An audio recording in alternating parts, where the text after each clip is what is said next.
There exists a debate among proponents of sufferism, namely, whether society or apocalypse is the more perfect engine of suffering. I would like to deconstruct this framework. There is no difference between society and apocalypse.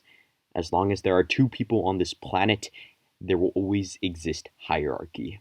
As long as there is hierarchy, be it of gold or steel or bronze or boot upon face, there will always be power.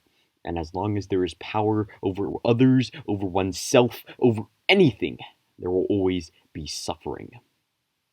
Be it in the blasted ruins of nuclear Armageddon, or the sacked corpse of Rome, or among the very first ape men in their trees, mankind has continuously existed in a state of apocalypse. Sufferism is not a utilitarian ideology.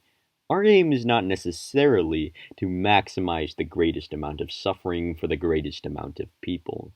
Rather, it is to utilize suffering for the progression of the human condition, variety over quantity, development over stagnation.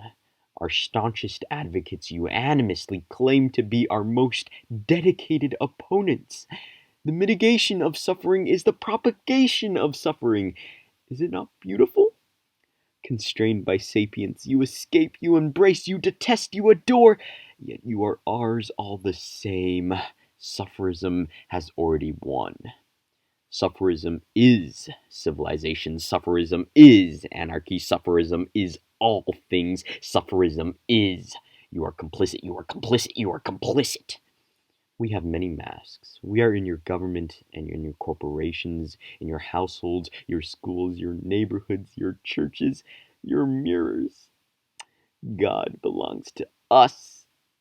We put on a puppet show with the skin corpses of your government, your culture, your deities, and all of you watch, enraptured, hopeful, complicit.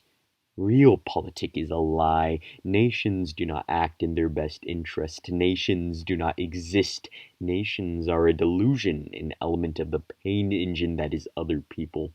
Fight and die for the flag, for freedom, for honor, for God, and suffer.